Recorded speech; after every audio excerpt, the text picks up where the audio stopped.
Dear colleagues, please go to your places. We are near to start.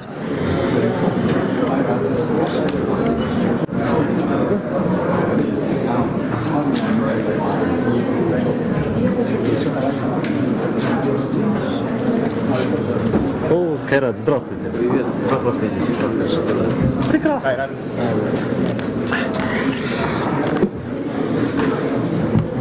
Господин Захарь, здравствуйте.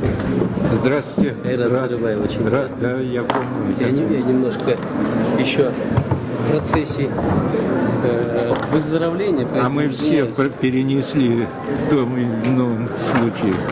Жуть, а не грипп.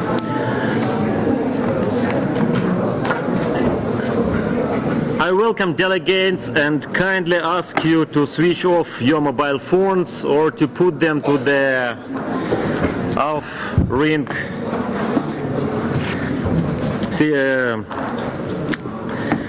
situation. Dear colleagues, to the silent mode. Dear colleagues, the draft agenda of this meeting has been circulated. All of you had possibility to go through, and could we adopt it? I ask you to adopt the agenda. Adopt it. Thank you very much. Now a few words about our program for today's meeting. We have quite busy agenda. First, we will hear a presentation by Mr. Sofio Katsarava from Georgia, rapporteur of our committee, on her ideas and intentions regarding her report for the 27th annual session in Berlin. This will be followed by a debate. Now the lists for speakers for all debates are open, and we kindly ask you to send us the name of speakers and register them in the lists. After there will be a presentation by Ambassador Kairat Saribay, Chair of the OSCE Economic and Environmental Committee and Permanent Representative of the Republic of Kazakhstan to the OSCE. This presentation will also be followed by a debate. Then there will be a presentation by Ambassador Vuk Zhugic, Coordinator of OSCE Economic and Environmental Activities. Again, this will be followed by a debate. And finally, Ambassador Vuk Zhugic will speak to us again to introduce a special debate of our today meeting. Climate crisis, developing long-term strategies to tackle climate change and its global consequences. After that, we will have possibility to discuss any other businesses if this request we will receive from our members, from our colleagues, and after the closing remarks, we will try to finish it at 6 p.m. While speaking about debate rules, I kindly ask speakers to speak 2 minutes, and because we have quite busy list of speakers. And now let me introduce for you one more time the rapporteur of our second committee, Ms. Sofio Katsarava, the Member of Parliament from Georgia. And I give the floor to our rapporteur, and the floor is yours, Ms. Katsarava. Thank you very much. Mr. Chairman and distinguished delegates, it is my privilege to address the committee today to discuss some of the ideas and priority issues for the upcoming report that I will be presenting on the 27th annual session in Berlin this summer. So I'm going to present a 4-page report, so bear with me. I would like to kindly ask you. First of all, I would like to welcome again the Italian OSCE chairmanship and its priorities in the economic and environmental dimension, particularly the focus on the development of human capital, promotion of good governance models, prevention and fight against corruption, and the optimization of digital economy. From the very outset, I welcome the main theme of this year, placing major emphasis on strengthening the role of national parliaments. During this and upcoming sessions, we should encourage political recommendations under the theme implementing OSCE commitments, the role of parliaments. In my remarks, I will touch upon some of the most stressing issues of this year, which will be duly reflected in the upcoming report, including good governance, transparency, prevention and fight against corruption, environmental good governance, human mobility, environmental migration, climate change, renewable and sustainable energy and energy efficiency. Naturally, the presentation is unable to fully cover the complexity of ongoing challenges of the OSCE area.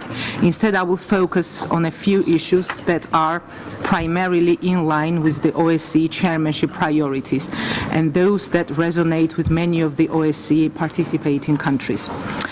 So promotion of good governance and reducing corruption is at the heart of the Sustainable Development Goals, as well as Open Government Partnership, current chairmanship of which is held by Georgia, the country I represent.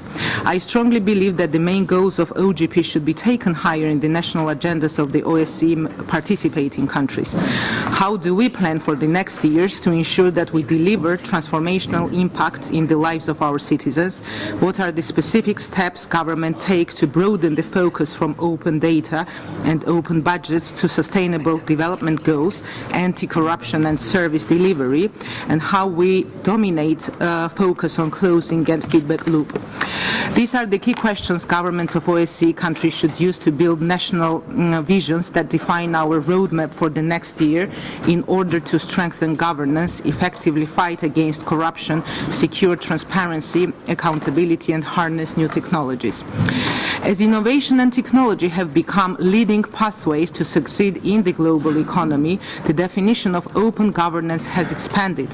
While advocating for enlarging the scenario, we should aim to strengthen the basics of open government, ensure people's opportunity to influence government decisions that affect their daily lives. The road ahead should focus on several strategic goals. Let me briefly explain the rationale behind each of the goals. Goal 1, strengthening e-governance and citizen engagement. Practice shows that civic engagement is key to successful reforms that address the needs of the public, while on the other hand, leaving civil society outside the conversation damages democracy. Hence, we should encourage peer learning of successful experiences and promote innovations. Goal 2, advance transparency and the fight against corruption. Anti-corruption reform should stay at the top of OSCE agenda, as well as top priority for the member countries. Corruption and organized crime are the most destructive types of social deformations, which distort good governance, management of public funds, and competitive markets. Figures and statistics better illustrate the harm that corruption causes to development and its impact on economic growth. According to the World Bank estimates, businesses and individuals pay an estimated 1.5 trillion in bribes each year, which is about 2% of global GDP. Having a comprehensive legal framework is not enough. What is required is effective implementation of anti-corruption provisions. Actions of establishing institutional mechanisms for anti-corruption policy coordination and monitoring in the OSCE area should be encouraged through increased partnerships as part of the overarching goal to enhance functional democracy, upholding principles of transparency, accountability, and the rule of law.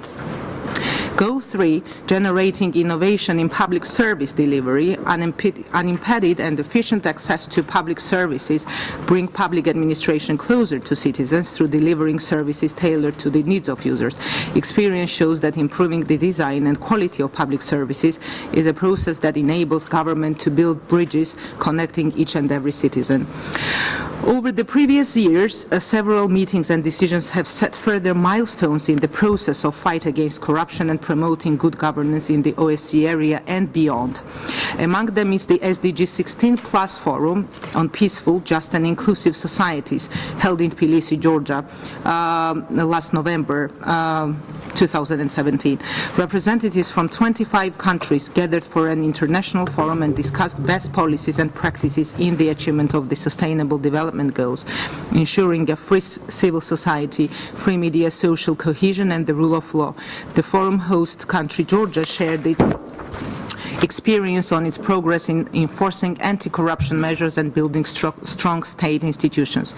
I wish to recall the 2017 Minsk Declaration, which called to enhance the level of cooperation among law enforcement agencies and other relevant institutions in combating corruption, money laundering, the production and trafficking of narcotics, the financing of terrorism and other financial crime. Same principles apply to the environmental good governance. It can contribute to sustainable development, foster a favorable business and investment climate, and contribute to prosperity, stability and security. There is now a growing consensus that good governance has a strong effect on environmental actions and outcomes, as well as fundamental importance for poverty reduction and sustainable development. Let me now turn to a more global challenge that we all face, and that is climate change. Climate change has pushed Earth into uncharted territory, raising sea levels, melting Arctic Sea, and record high temperature are just some of the signs that call for action and enhanced cooperation among states and other key actors. Paris Agreement entered into force last November, and the era of implementation has begun. 174 parties has ratified the agreement so far. The report should urge the remaining signatory parties to accelerate the ratification process and live up to their commitments taken under the agreement.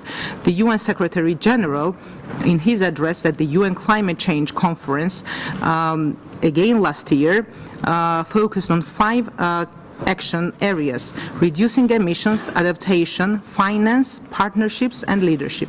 This conference further clarified frameworks that will make the agreement fully operational and support needed for all nations to achieve their climate change goals. The report should remind OSCE participating states about our own readiness for paradigm shift in ensuring sustainable future for our fellow citizens. It should welcome recommendations of the Minsk Declaration, calling, among others, for considering options for implementing a carbon tax or fee on heavily polluting industries.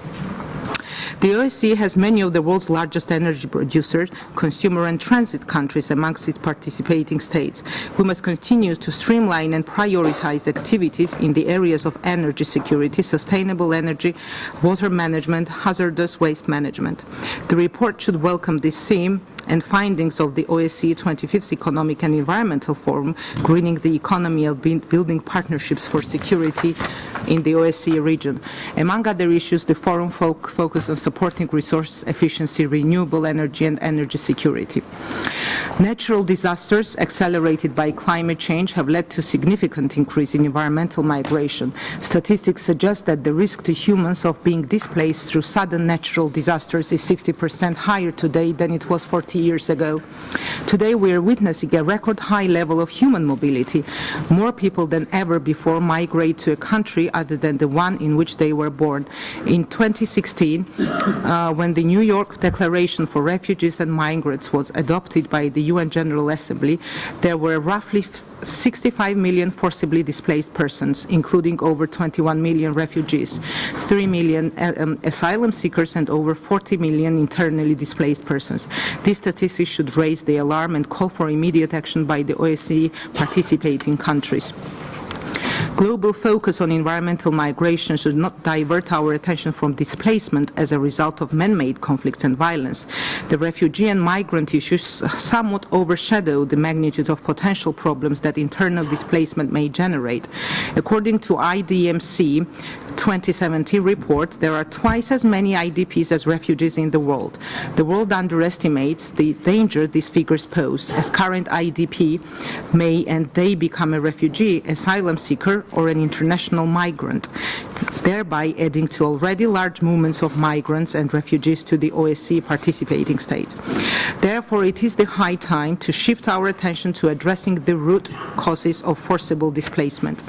Overall, OSCE must continue to encourage partnerships between governments and other relevant actors in assisting participating states to promote effective migration management, including through the exchange of best practices that prioritizes legal migration.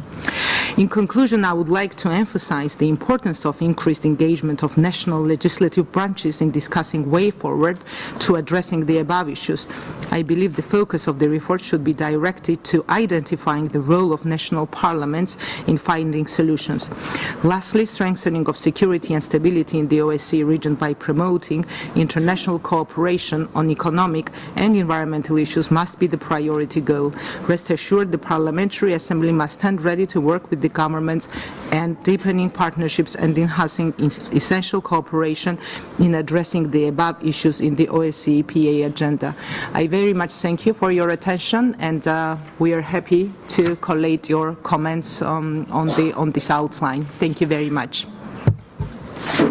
Thank you very much, Ms. Kasarov, for your comprehensive presentation. And now we have a debate on this presentation. Dear colleagues, if you have any questions, any comments regarding this presentation, feel free to speak. And now, according to the list, let me pass the floor to Mr. Gennady Onищенко from Russian Federation. Please, the floor is yours. Глубоко уважаемая госпожа спикер, прежде всего разрешите высказать восхищение вашим системным, к сожалению, очень коротким докладом. Он очень интригует, и я думаю, что на предстоящей Берлинской конференции у нас будет хорошая почва для обсуждения. Я бы хотел на главной составляющей вашего доклада сосредоточиться. Это вопрос глобального изменения климата. Вы совершенно правильно расставили акценты, но, к сожалению, в вашем докладе ни разу не прозвучало слово «наука». Хотя наш с вами комитет называется вопросом экономики и науки.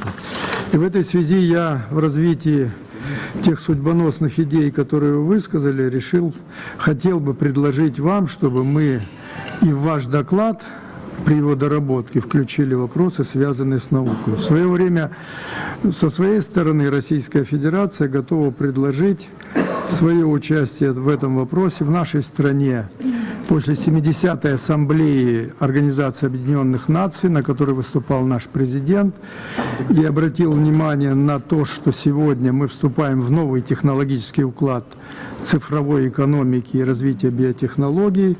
Роль науки в этих вопросах будет очень существенна, потому что сегодня биотехнологии позволяют нам вернуться в тот нарушенный баланс, природный баланс, эволюционный баланс, который был 200 лет назад утрачен в связи с развитием техносферы.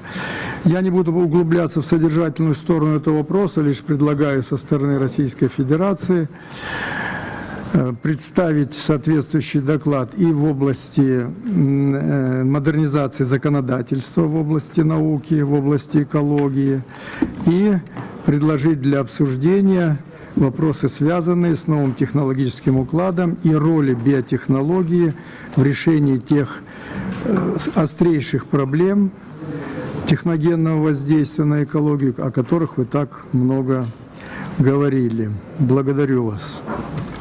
Thank you very much, Mr. Onищенко. And now let me pass the floor to Ms. Tetiana Ostrikova from Ukraine. Please, the floor is yours. Thank you. The issue I would like to raise is the issue of armed conflicts' impact on environment. Current rules of international humanitarian law establish rather high requirements in order to hold a state to account for ecological damage caused to another state in result of armed conflicts or war. But we shall use all possible instruments as there are grave impacts of armed conflicts and aggression on the environment. Let me describe it with the following example.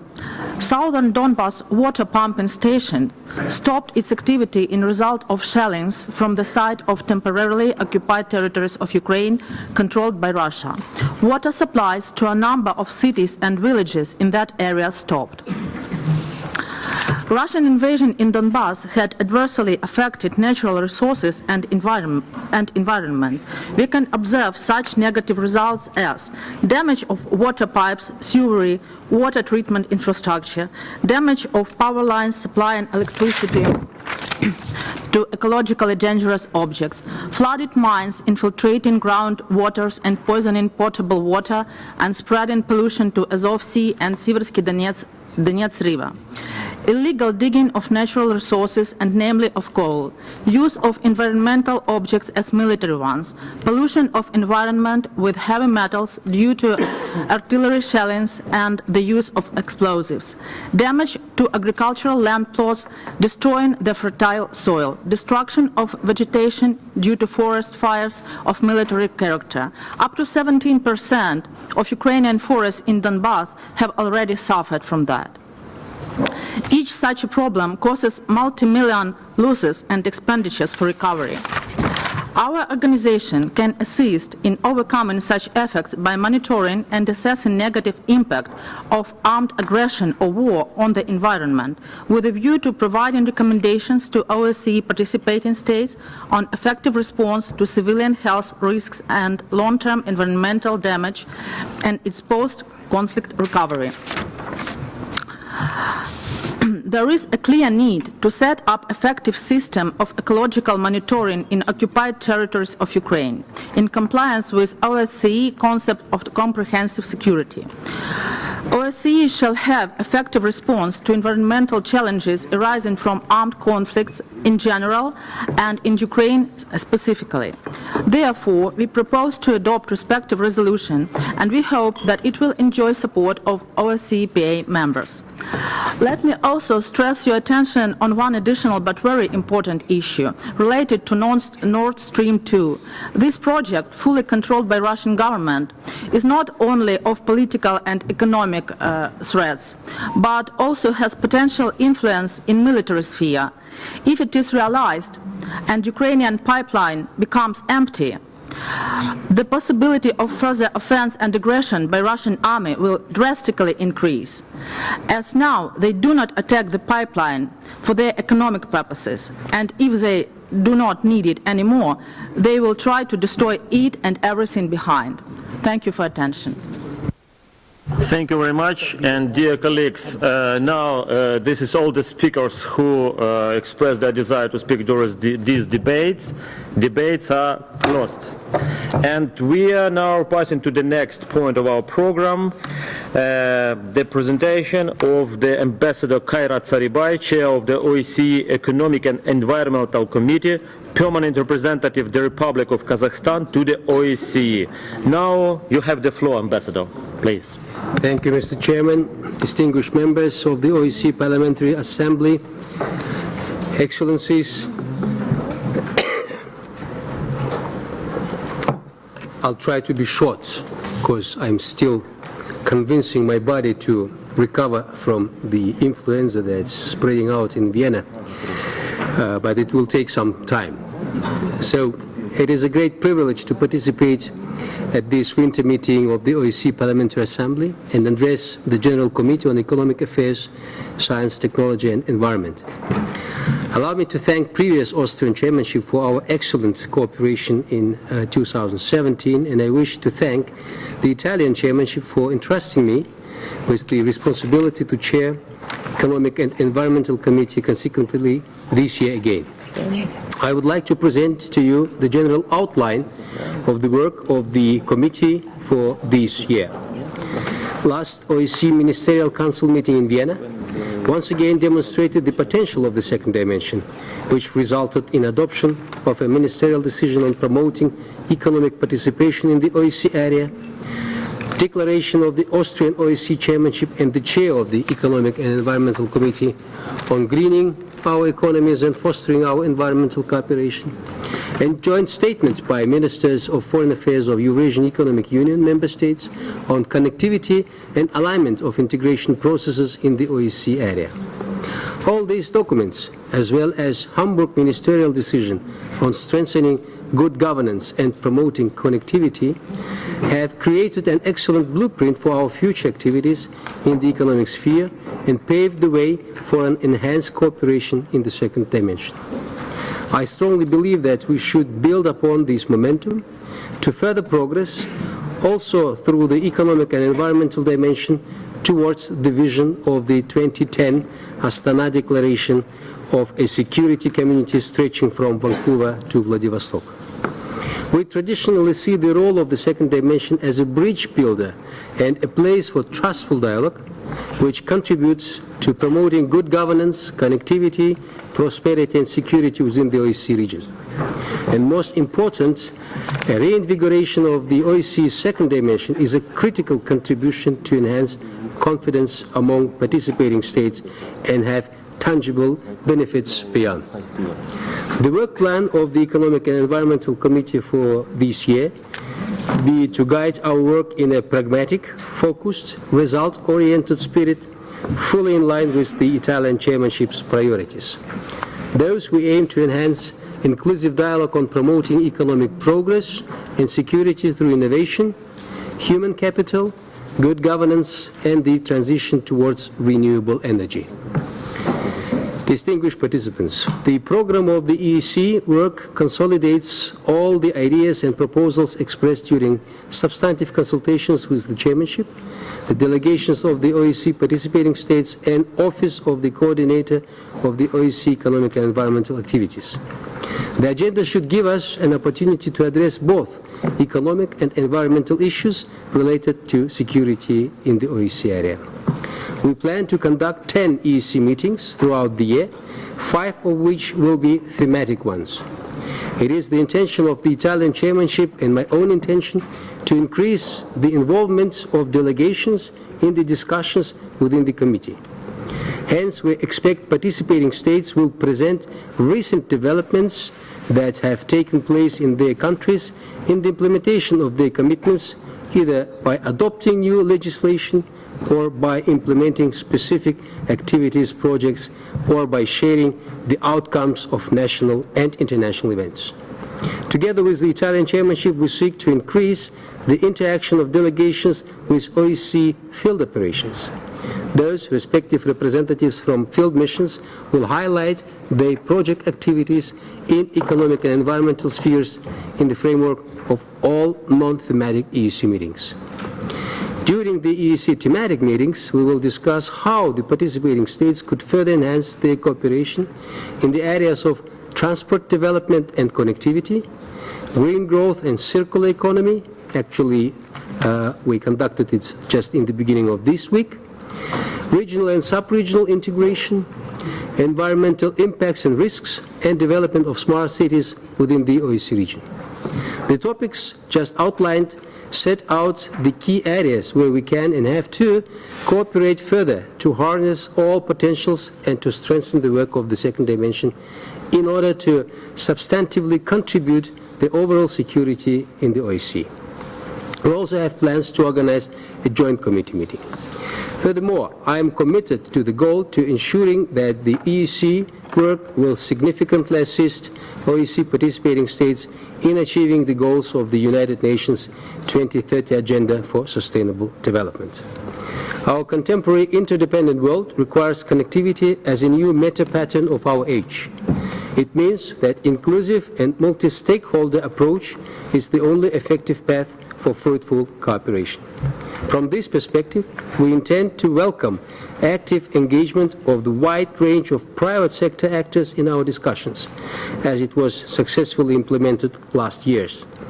By providing the business representatives with a platform for dialogue with governments, we will explore new views and perspectives in diverse interconnected policy areas with the view to improving public-private cooperation. Lastly, let me turn to the 26th Economic and Environmental Forum, which carries the title Promoting Economic Progress and Security in the OSCE Area Through Innovation, Human Capital Development, and Good Public and Corporate Governance. Certainly, forum's process is credible and an efficient political platform to discuss core economic and environmental aspects of security. The first preparatory meeting successfully held here in Hofburg, in Vienna, on 22 and 23rd January, and was devoted to the topic of the role of the digital economy as a driver for innovation, competitiveness, and growth. On the margins of this event, participants discussed the role of digital economy as a driver of innovation, competitiveness, and inclusive growth. The second preparatory meeting that will take place on 24th, 25th May in Italy, most probably in Venice. In the framework of upcoming discussions, we will focus on last trends and needs in the areas of investment, policies and business climate in the context of digital economy. We will explore the capital development in terms of economic growth and development, business integrity and corporate responsibility. At the concluding meeting in Prague in September, we will consider all the recommendations, best practices and substantive ideas generated during the forum process. Ladies and gentlemen, I'm firmly convinced that the Economic and Environmental Forum deliberations in Prague, in synergy with the possible outcomes of the committee's work and with the Economic and Environmental Dimension Implementations meeting in October, will create the solid foundations for a meaningful deliverables at the Ministerial Council in Milano. In conclusion, I am confident that in 2018, the OSCE Economic and Environmental Dimension meeting will, with the help of all participating states and all OSCE structures, will accomplish further progress on many related issues. As the chair of the Second Dimensions Committee, I would like to reassure you that my team and I will make every effort with the view to achieving practical results in a cooperative and productive spirit with the support of the Office of the Coordinator of the OSCE Economic and Environmental Activities, OSCE participating states and other OSCE structures. I thank you. Thank you very much, Ambassador. And now we have a debate on the presentation by Ambassador Saribay. And let me pass the floor to Mr. Mikhail Bortnik from Kazakhstan. Please, the floor is yours.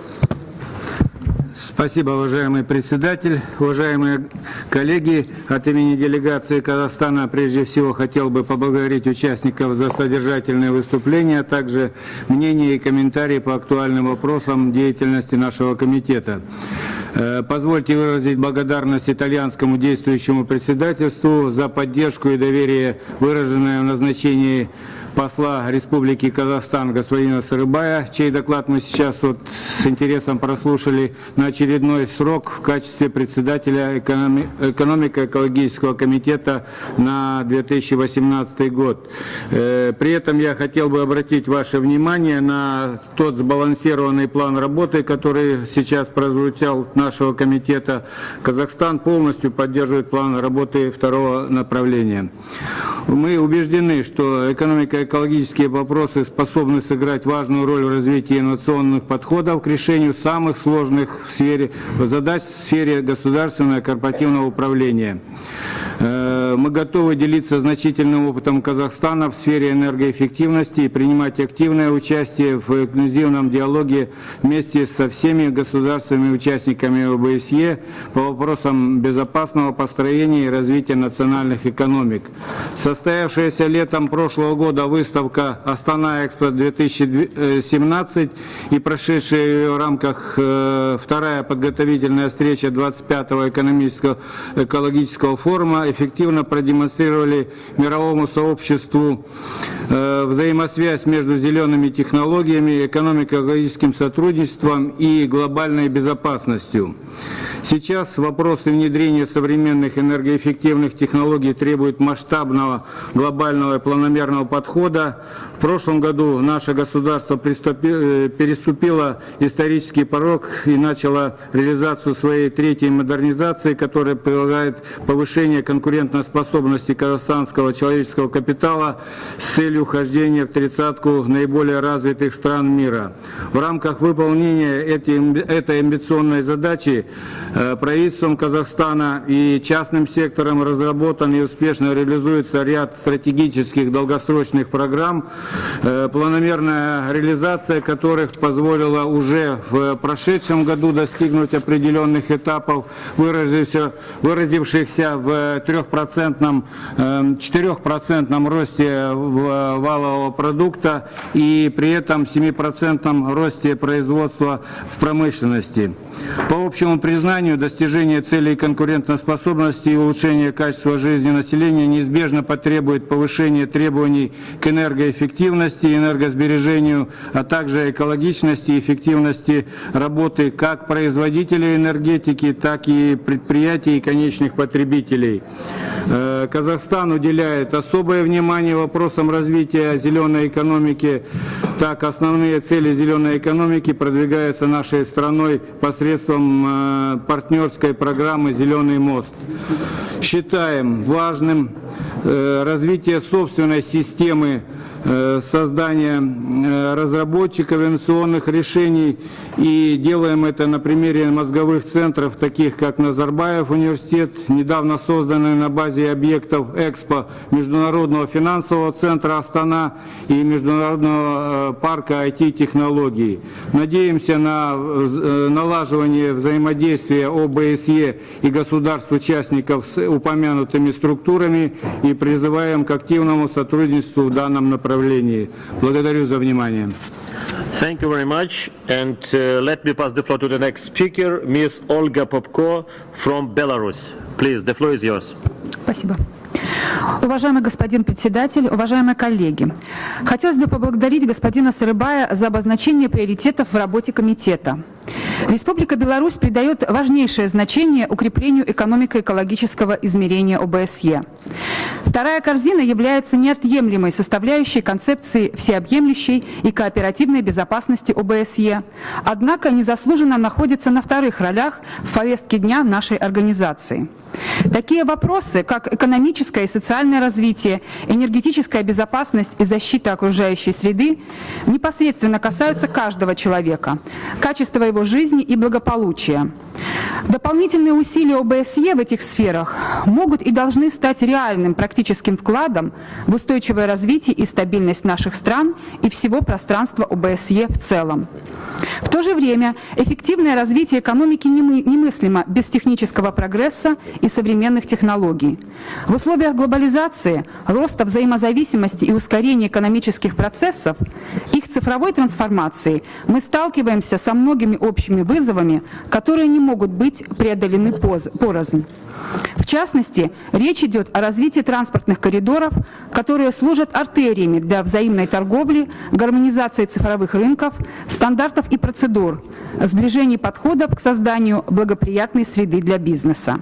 В этом плане заслуживают особого внимания новые комплексные тренды в экономическом развитии, связанные с цифровой, зеленой, кластерной, циркулярной экономикой.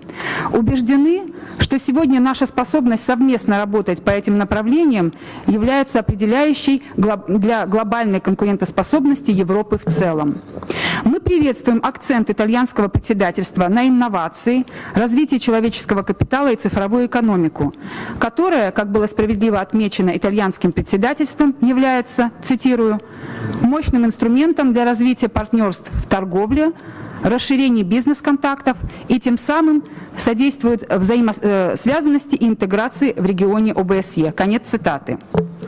Готовы вносить свой вклад в развитие этой темы в повестке дня ОБСЕ и делиться опытом, в том числе с учетом подписанного президентом в декабре 2017 года декрета о развитии цифровой экономики. В Беларуси неоднократно озвучивался тезис о необходимости преодоления усиливающейся экономической фрагментарности на пространстве ОБСЕ и наведения мостов между Востоком и Западом.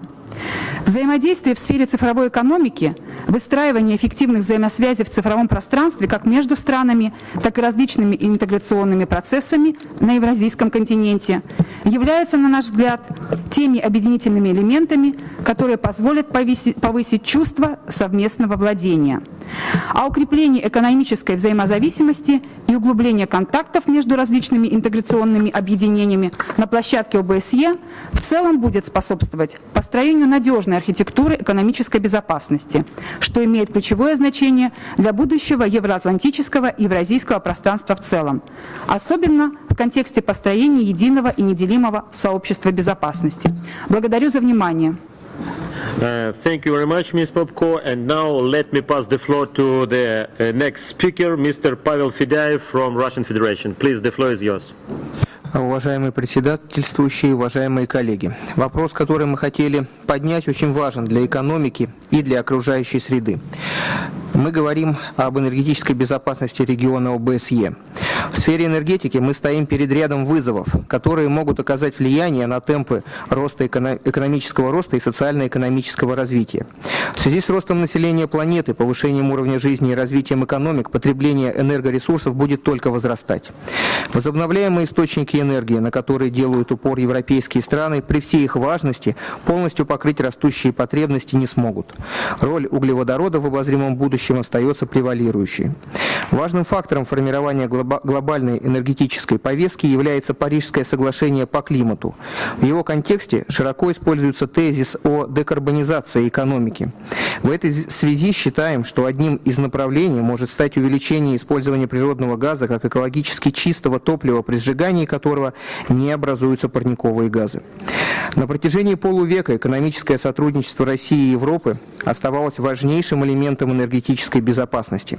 Россия надежно обеспечивала потребности Европы в энергоресурсах, развивала производственную и транспортную инфраструктуру, на протяжении десятилетий вкладывала в это огромные средства.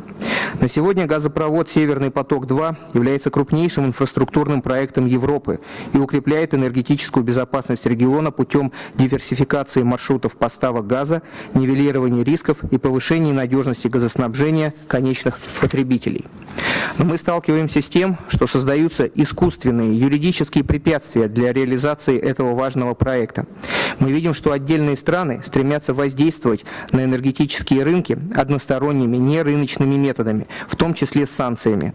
Это очень не похоже на рыночную конкуренцию.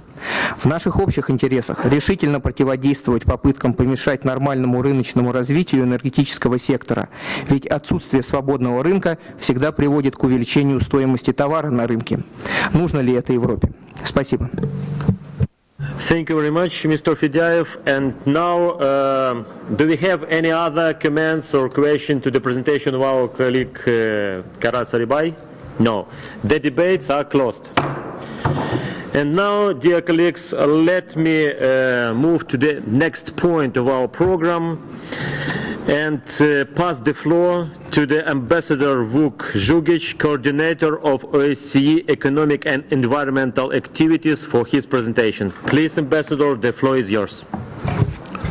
Thank you, Mr. Chairperson, distinguished members of the OSCE Parliamentary Assembly, ladies and gentlemen. Thank you for the opportunity offered to me to address the 17th winter meeting of the OSCE-PA.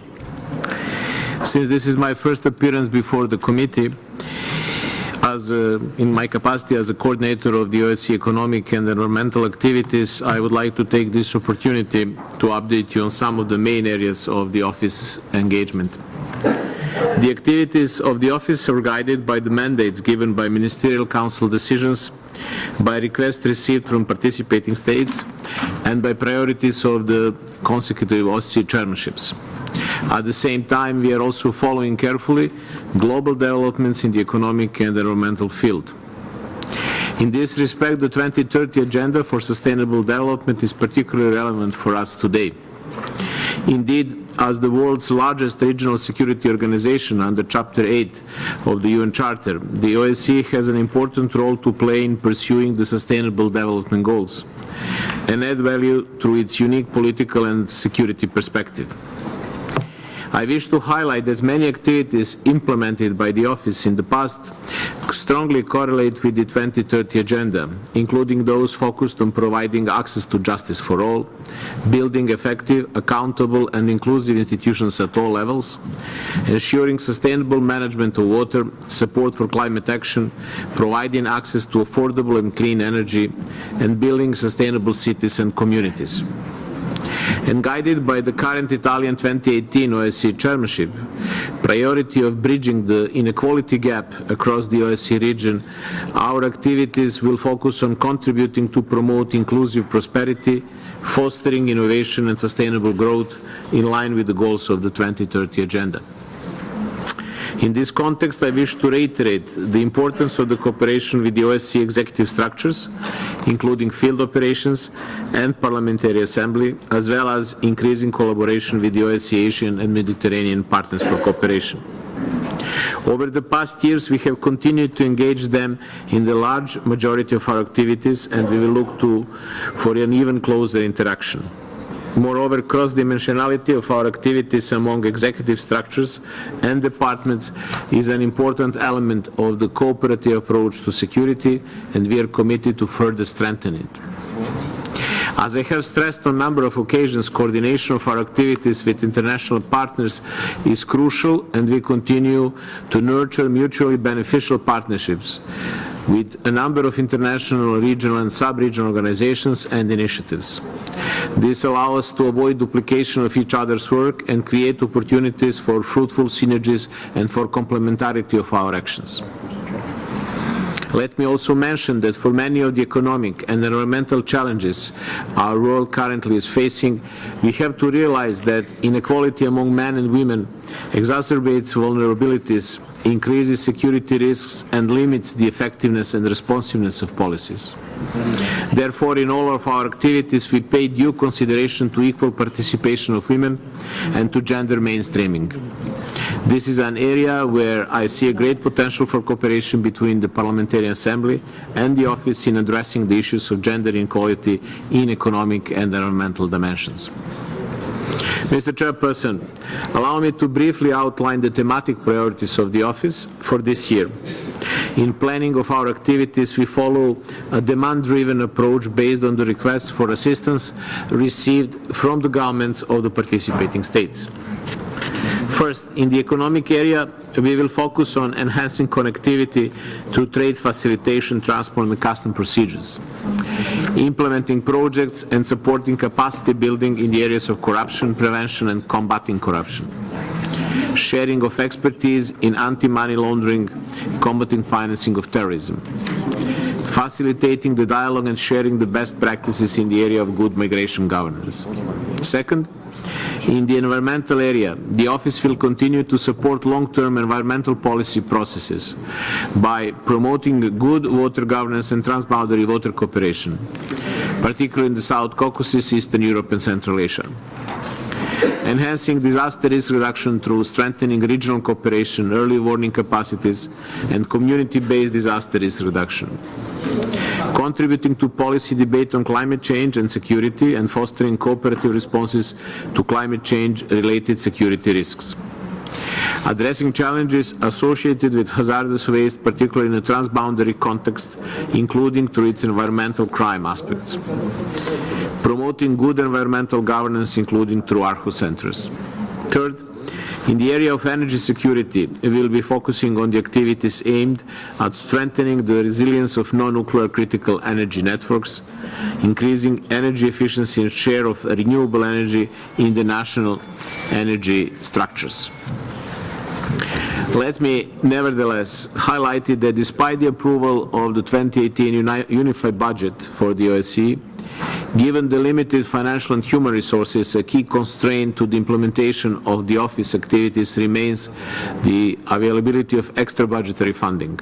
In this regard, the Office will continue seeking extra budgetary support to allow the implementation of all our planned activities. Mr. Chairperson, before concluding, I am very pleased to inform you that a month ago, the Office, in close cooperation with the Italian chairmanship and the chair of the committee, Ambassador Sarabai, successfully organized the first preparatory meeting focused on promoting economic progress and security in the OSCE area through innovation and digitalization. We very much appreciate your contribution of your chair, Ms. De Sena, and I hope that this will continue to be our fruitful cooperation in the future. The discussions shown the potential that digitalization has in promoting cooperation among countries in order to address and respond to the challenges stemming from it. Nevertheless, it was acknowledged that there is a need to more thoroughly analyze and explore the multifaceted aspects of the security implications of digitalization and their impacts on the well-being of individuals on security of states, as well as on public and private sectors, governance, rule of law, and individual liberties, economy, and labor market. I believe that this topic has the potential to represent the priority area in this dimension in the years to come and to be the part of the agenda on our meetings. Now, our efforts are also concentrated on the preparations for the second preparatory meeting. which will take place in Italy by the end of May. And I'm using this opportunity to extend our invitation to the OSCE Parliamentary Assembly to take an active part and contribute to the successful outcome of this meeting by sharing experiences in promoting human capital development in the OSCE area. Upon the established tradition, the concluding meeting of the Economic and Environmental Forum, the main meeting of the second dimension will take place in Prague in the beginning of September from the 5th to the 7th. It has been a great pleasure to share with you these important elements of our comprehensive work program, and I look forward for your comments and possible questions. Thank you very much. Thank you very much, Ambassador Žukić, and from me personally and on behalf of our chair Nils Asena, let me also tell that close cooperation between your office and our committee, and I think all colleagues will support me here, it's one of the targets for us, because we need not just talks, not just conversations, we need results, and results are possible only if we have close cooperation and we are working together. So thank you very much one more time for your presentation. And now we now have a debate on the presentation by Ambassador Žukić, and let me pass the floor to Mr. Richard Hudson from the United States. Please, the floor is yours. Thank you so much, Mr. Vice Chair, and I appreciate Ambassador Žukić bringing up the issue of energy security, energy diversification. I think it's a topic of great importance across the OSCE region. The continuous availability of energy is a cornerstone for economic viability in our societies. The way in which we choose to manage our energy resources has widespread consequences for all of us. I strongly recommend that participating states make efforts to diversify their supply source and export markets. Particularly emphasis should be placed on the establishment of local liquefied natural gas, or LNG, import and export hubs, and the construction of necessary regasification and liquefaction infrastructure, which would enable natural gas importers and exporters to connect to an increasingly globalized natural gas market. Building and updating energy infrastructure can only occur when the rule of law is strong. I encourage all participating states to double down on the fight against fraud in the energy sector, which is far too often susceptible to corruption. By curbing corruption, we can create jobs, we can create prosperity, and true energy security. So I'd love to hear, Mr. Ambassador, you elaborate a little more on sort of your efforts in that field. And with that, I'll yield back. Thank you. Thank you very much, Mr. Hudson. And let me pass the floor to our next speaker, Ms. Irina Gecht from Russian Federation. Please, the floor is yours. Спасибо, господин Герасимов. Уважаемый господин Žukić, спасибо за доклад. Темы, которые вы подняли, это и вопросы неравенства, и вопросы достижения гендерного равенства очень актуальны сегодня. Мы исходим из того, что инновации традиционно являются важным фактором экономического развития. В этой связи в России идея развития цифровой экономики получила одобрение на самом высоком уровне. Мы поддерживаем построение открытой, надежной и безопасной интернет-среды, создание системы доверия в сети интернет и разработку международных норм, обеспечивающих равноправное, прозрачное управление глобальной сетью. Полагаем, что необходимо подготовить современное общество к массовому внедрению в повседневную жизнь искусственного интеллекта, помочь нашим гражданам без ущерба для их интересов и личной безопасности перейти в новую эпоху цифровых технологий. Приоритетом должна оставаться задача по обеспечению защиты фундаментальных прав и свобод человека в сети интернет, конфиденциальности личных электронных коммуникаций, защиты персональных данных и прав потребителей. Помимо этого, считаем необходимым сделать упор на образование, совместными усилиями строить общество знаний, создавать качественную, доступную, достоверную информацию для всех слоев общества. Продвигаем цифровую повестку в качестве одного из ключевых вопросов сотрудничества на международных площадках, в частности АТЭС и Евразийского экономического союза. Соответствующие договоренности были достигнуты нами в ходе заседания Высшего Евразийского экономического совета в декабре 2016 года. Мы исходим из того, что системные социально-экономические и политические последствия для человека, бизнеса и государства, связанные с цифровой экономикой, представляют серьезные вызовы, на которые уже сегодня все мировое сообщество должно искать адекватные ответы. Готовы к этой работе, в том числе с использованием двусторонних и многосторонних форматов. Спасибо. Thank you very much, Ms. Gecht. And now, any other comments or questions to our speaker? Okay, debates are closed. And now we're going to the next point of our program. And this is a special debate on climate crisis, developing long-term strategies to tackle climate change and its global consequences. And before proceeding to debate, I would like to say a few words about the issue we are going to discuss.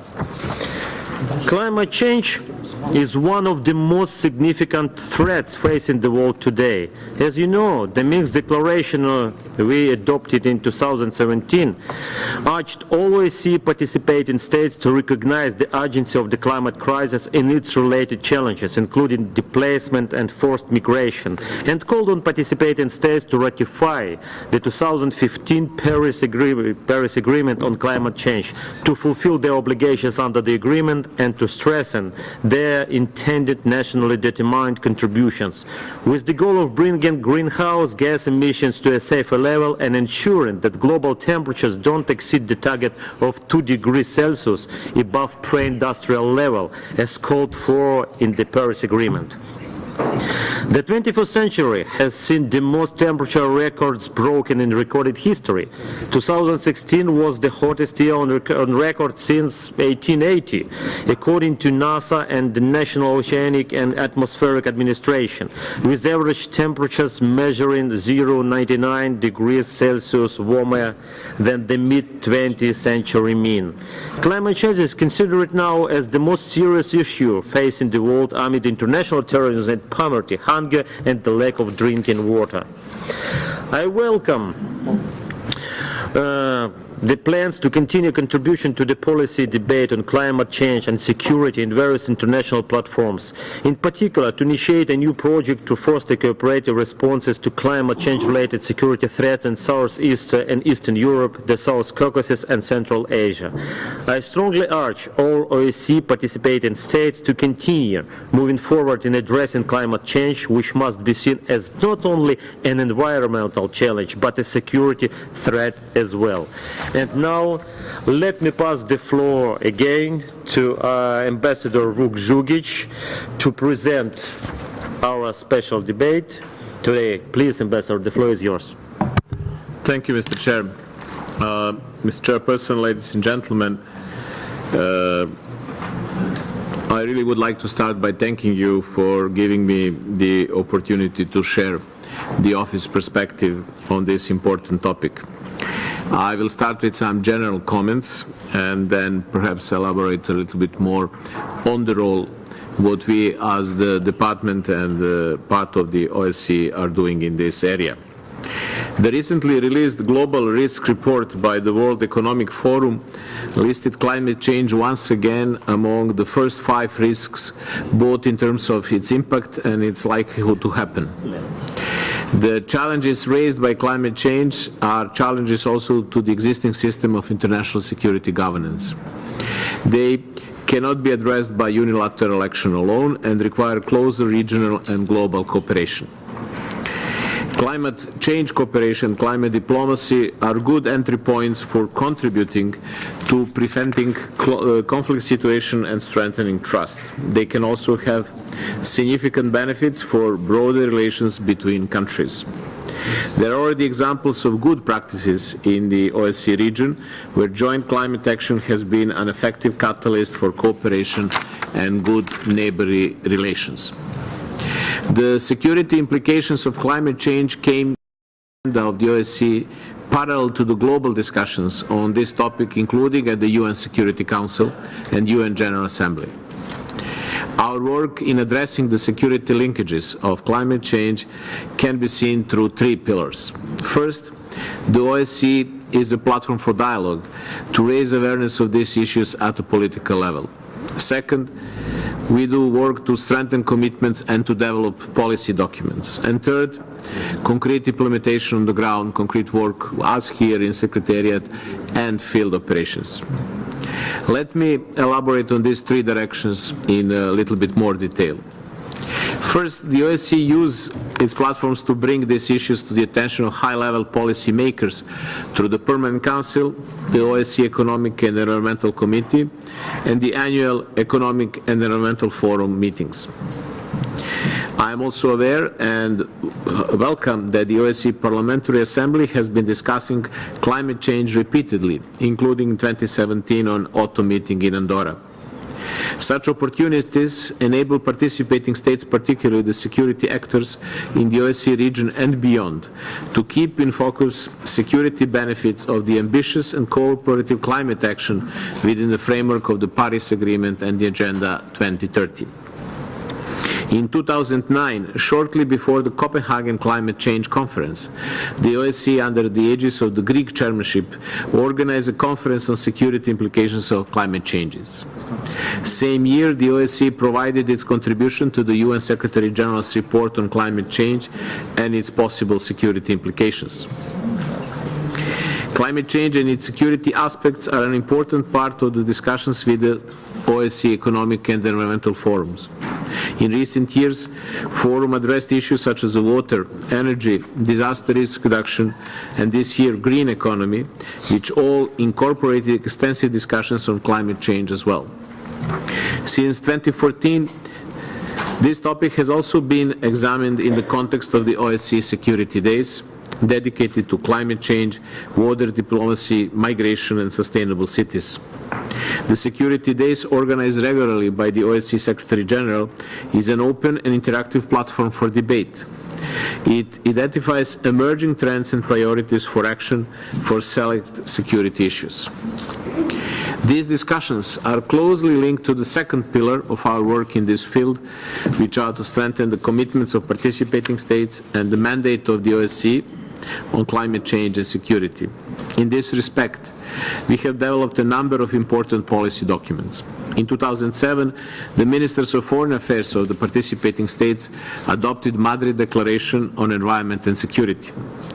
The declaration identifies climate change as a threat manifest and acknowledges the OSCE complementary role in addressing the challenge of climate change in the region. In 2014, with the adoption of the Basel Ministerial Council decision on enhancing disaster risk reduction, the participating states highlighted the exacerbating effect climate change may have on the frequency and magnitude of disasters and called for coordination of disaster risk reduction measures with climate change adaptation and mitigation plans. Today, climate change remains on the OSCE agenda. In implementing the commitments, the OSCE has in the recent decade actively engaged in concrete steps towards addressing the threats, including through a number of projects, which constitutes the third pillar of our engagement. The OSCE first project with the focus on security implications of climate change in the region was launched already after 2009 conference, which was organized under Greek chairmanship. It was implemented together with the European Environmental Agency and Adelphi and provided the basis for further activities.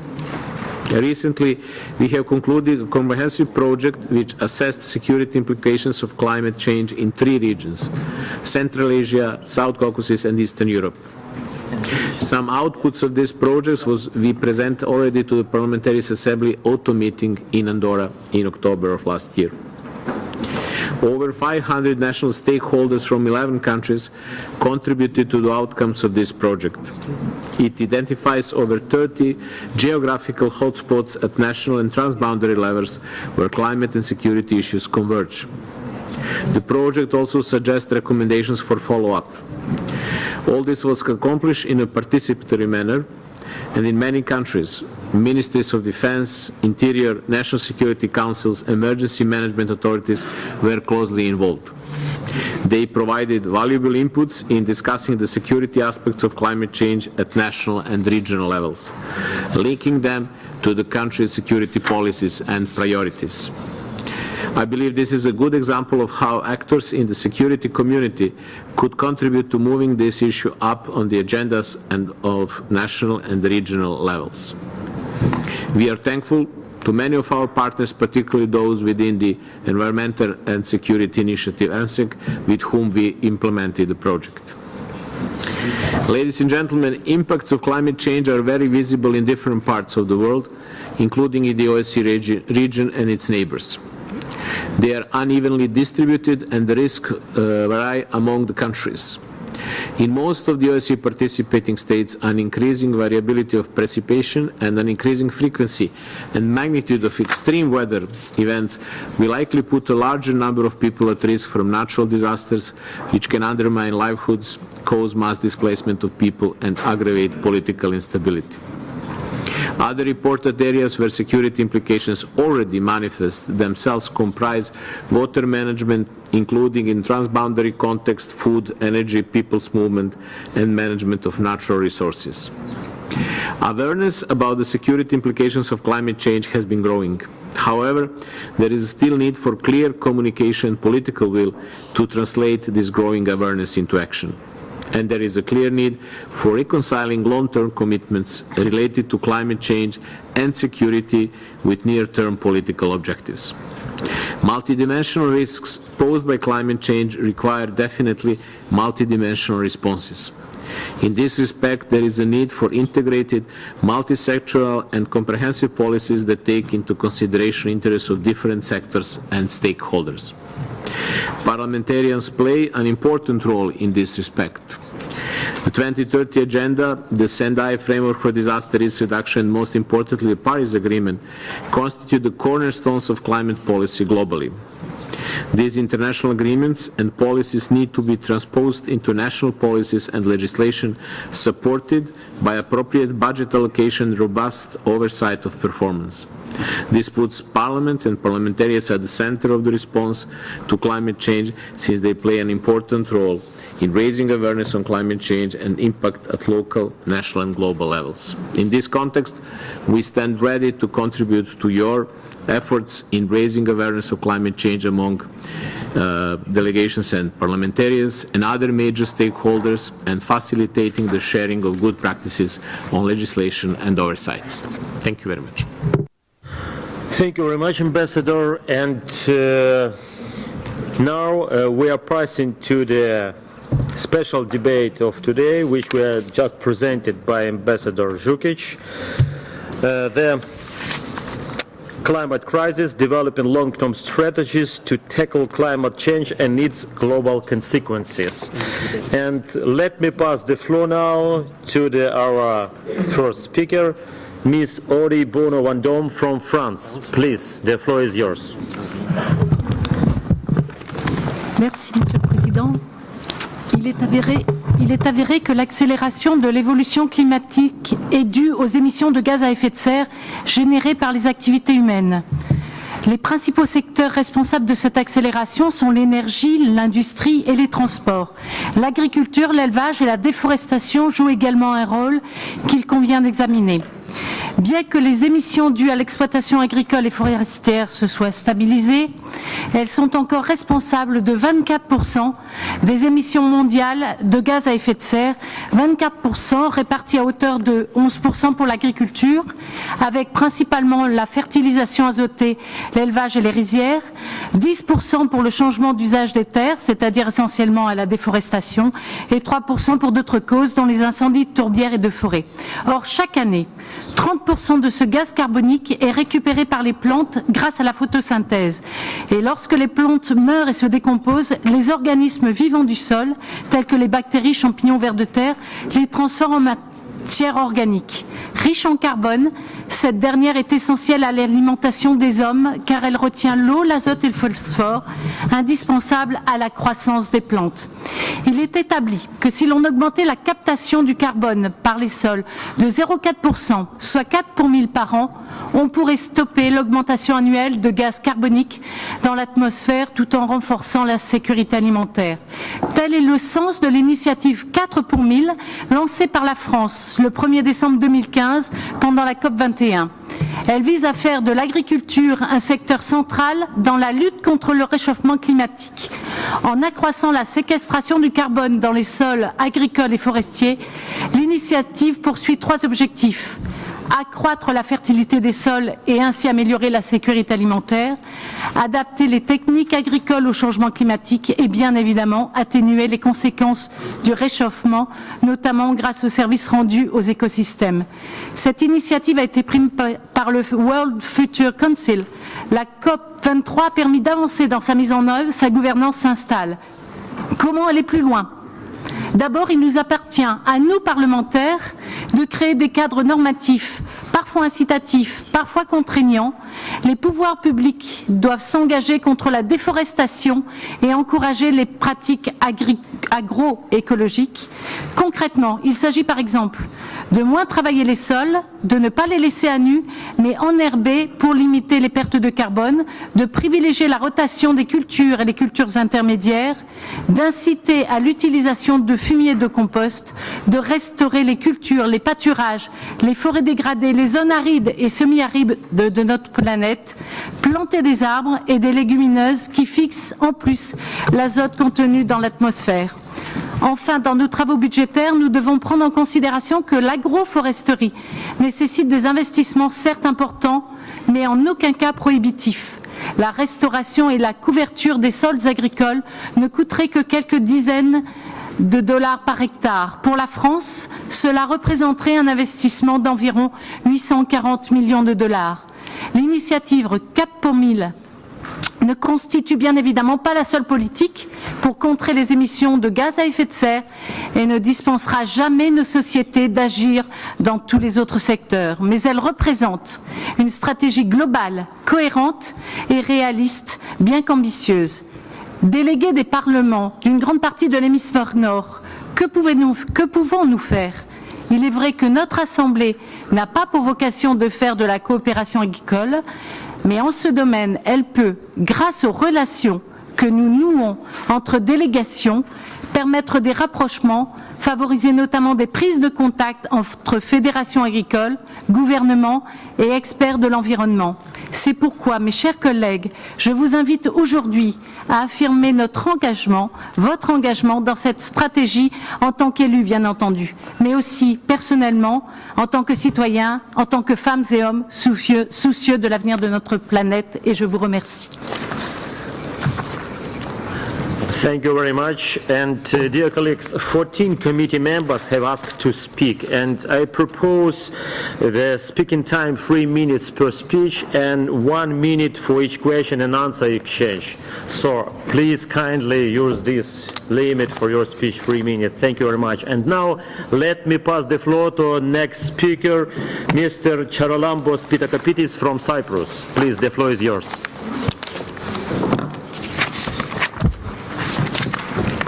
Thank you, Mr. President. Due to its geographic location in the southeastern Mediterranean, Cyprus is bound to be amongst the states to be really affected by climate change, particularly in terms of the further encroachment of desertification, a more acute water scarcity, which in turn will exacerbate the prospects of agriculture, fisheries policy, forest, public health, and of course energy demand. It is therefore only natural that Cyprus lends its full support to the 2030 Sustainable Development Agenda, in particular its defined goal for climate action to the Paris Agreement on climate, as well as the contribution of the COP23 held in Bonn and the One Planet Summit held in Paris. The commitments assumed by states in this context, including funding opportunities, needs to be fulfilled. To this end, concerted actions at the national, regional, and international levels must be facilitated. The House of the Representatives has from our part include, in the framework of our tripartite cooperation with countries of the region such as Greece and Israel, water resource management as one of the main dimensions of our cooperation. Our goal is to turn the challenges we commonly face into an opportunity for cooperation between our parliaments to improve the quality of life of our citizens, turning a source of tensions in the Eastern Mediterranean and Middle East region into a tool to promote regional cooperation. Colleagues, regarding energy security, I wish to also inform you about the situation in Cyprus' exclusive economic zone. For the past weeks, Turkey, by using bellicose rhetoric and through military maneuvering, has been obstructing exploratory drilling from hydrocarbon resources carried out by Italian energy company Eni in Cyprus' exclusive economic zone. Turkey's moves inhibit Cyprus from exercising its sovereign right to exploit its natural resources. Turkey's claim that action by Republic of Cyprus are illiberal and disregard the rights of the Turkish Cypriots are totally unfounded. The President of the Republic of Cyprus has reiterated time and again that proceeds from exploitation will be equally shared between Greek Cypriots and Turkish Cypriots once a just and viable solution of the Cyprus problem has been achieved. Legislation regarding the establishment of a sovereign fund where proceeds from natural gas will be placed is being discussed in the Cyprus House of Representatives.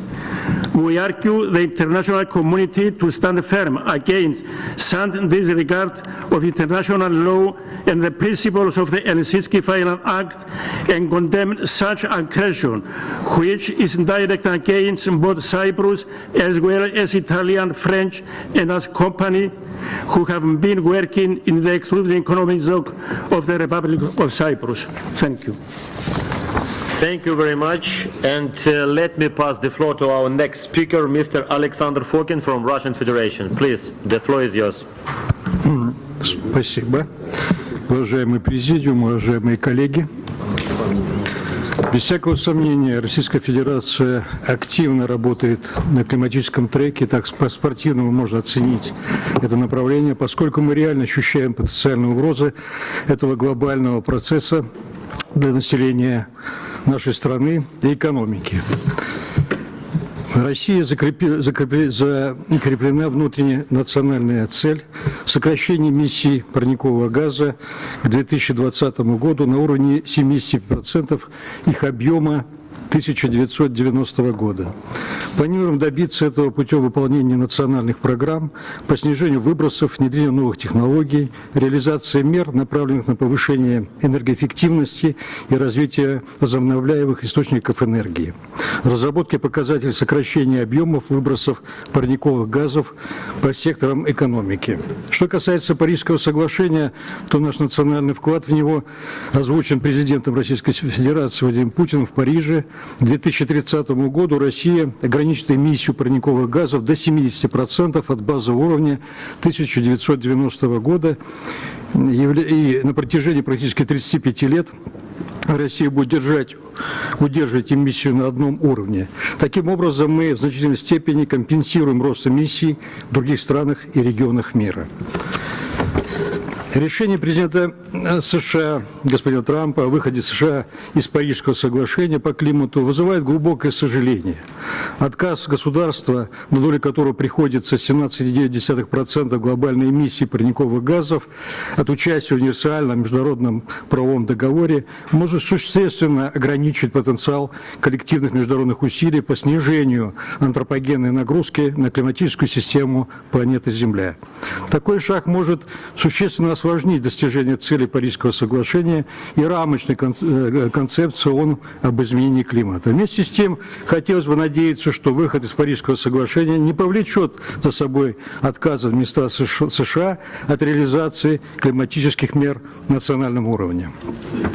Думаю, уважаемые коллеги, что наша подготовка к Берлинскому совещанию, она требует, без всякого сомнения, может быть, отдельные слоганы или, так сказать, наши вопросы, которые мы ставим в повестке, а в частности, так сказать, слоган единого экономического пространства от Лиссабона до Владивостока, добавить фразы формирование единого экологического, экономического пространства, потому что вопросы экологии, вопросы экологической безопасности сегодня представляют для нас особое значение. Как я уже говорил, Россия – это огромный климатический котел. 16 миллионов квадратных километров, которые сегодня представляет территория Российской Федерации, без всякого сомнения, это та площадка, где варится климат, и мы совместно с вами, уважаемые коллеги, при таком подходе, если у нас будет единое, не только вопросы, связанные тренда экономического пространства от Лиссабона до Востока, но и будем говорить единое экологическое пространство.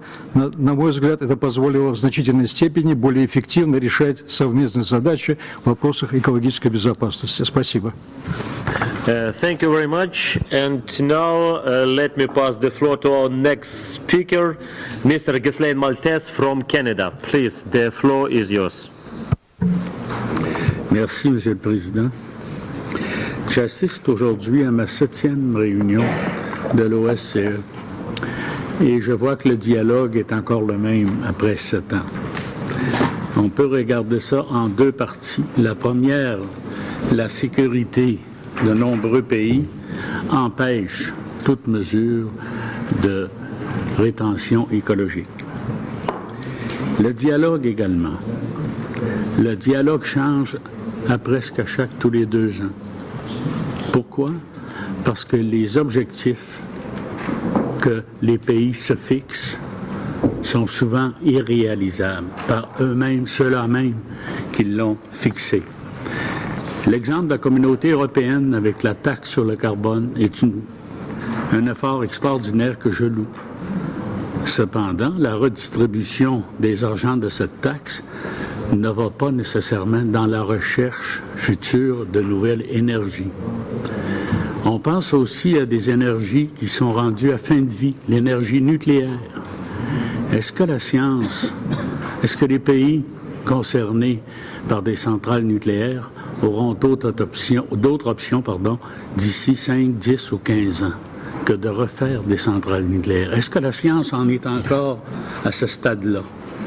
Le Canada produit 59% de son électricité par l'hydroélectricité, son énergie par l'hydroélectricité. Bien sûr, on est un grand consommateur d'énergie, de pétrole. Il y a des régions inaccessibles pour une grande partie du Canada, dans le nord du Canada, qui est inaccessible pour l'électricité, mais qui est accessible, bien sûr, par le pétrole. Et on doit le faire pour les populations. On doit aussi accentuer sur la recherche. La science est très évolutive dans le domaine énergétique. Et tant et aussi longtemps que les pays, comme l'a souligné entre autres la Fédération de la Russie, que la science ne mettra pas tous ses efforts pour comment combler les besoins énergétiques d'une façon sécuritaire et d'une façon progressive, autant pour l'avenir agricole, l'avenir alimentaire et surtout pour le bien-être des générations qui vont nous suivre. Merci, Monsieur le Président. Thank you very much. And now our next speaker, Ms. Maria Teleriti from Greece. Please, the floor is yours. Merci, Monsieur le Président. Le dernier rapport scientifique souligne clairement que les effets du changement climatique vont poser les grands risques pour l'écosystème naturel, la santé humaine, la sécurité alimentaire mondiale, le développement économique ainsi que pour la stabilité et la sécurité. Par conséquent, nous devons continuer à travailler ensemble pour créer les conditions de réponse efficaces pour faire face aux conséquences du changement climatique et augmenter la résilience de nos systèmes naturels et socio-économiques aux impacts du changement climatique. La Grèce reste attachée à la mise en œuvre d'accords Paris et en tant que membre de l'Union européenne soutient activement les ambitieux objectifs climatiques de l'Union européenne pour l'agenda 2030. Plus spécifiquement, la stratégie nationale. La Grèce a été développée, adoptée la stratégie nationale d'adaptation du changement climatique qui est un document stratégique avec les actions indicatives au niveau national pour les politiques sectorielles. Deuxième, a créé le Conseil national pour l'adaptation au changement climatique avec la participation des ministères co-responsables, des partenaires sociaux et des universitaires. Troisième, définir que les régions du pays doivent élaborer et mettre en œuvre des plans régionaux d'adaptation du changement climatique et en fait d'identifier des zones géographiques particulièrement vulnérables au changement climatique, leur analyse et les vulnérabilités et la hiérarchie des mesures d'action d'adaptation. Enfin, l'adaptation du changement climatique est une priorité absolue dans les partenaires tripartites du pays avec Chypre, Égypte et Israël, avec des actions correspondantes à coordonner par la Grèce. Les actions envisagées jusqu'à présent visent à promouvoir les bonnes pratiques fondées sur l'expérience du pays, à concevoir des politiques d'adaptation et à mettre au point un système d'indicateurs communs pour suivre l'efficacité des actions au niveau national et régional. Merci. Thank you very much, Mr. Teleriti. And now let me pass the floor to Ms. Françoise Jolivet from France. Please, the floor is yours. Monsieur le Président, notre défi est de réduire les émissions de gaz à effet de serre responsables du réchauffement de la planète.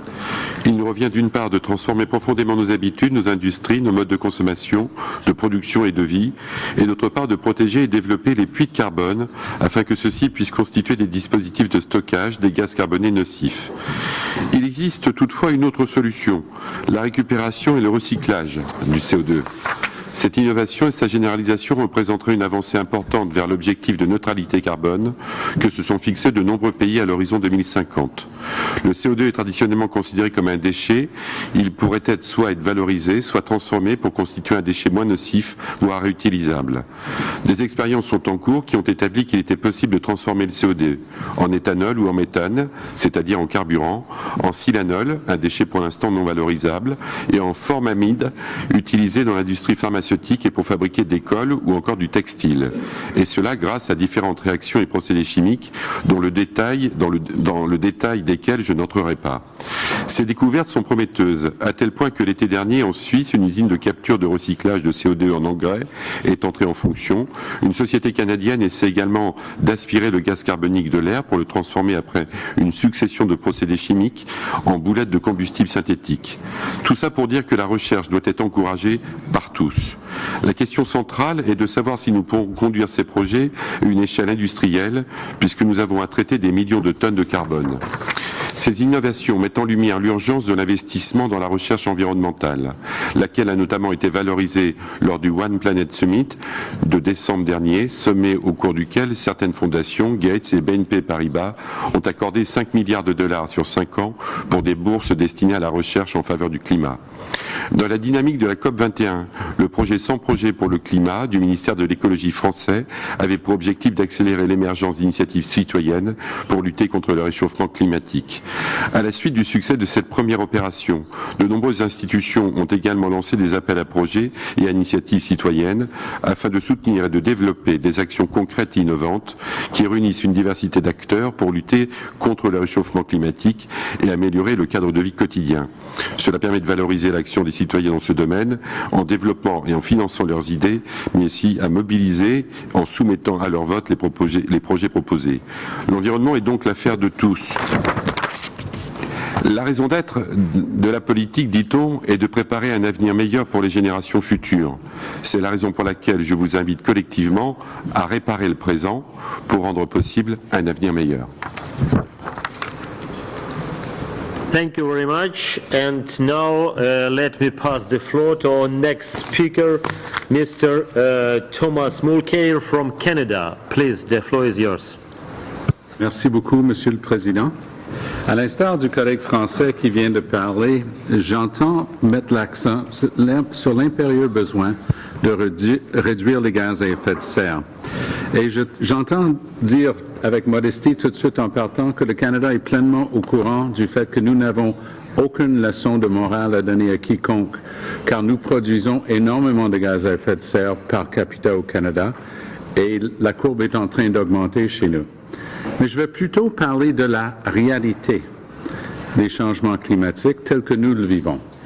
Les prévisions qui ont été faites pour le Canada, qui est un vaste territoire, étaient à l'effet que les marées d'automne allaient augmenter au fur et à mesure qu'on changeait la source de l'eau dans le golfe du Saint-Laurent. C'est chose faite. On a énormément de routes qui sont en train d'être déchirées.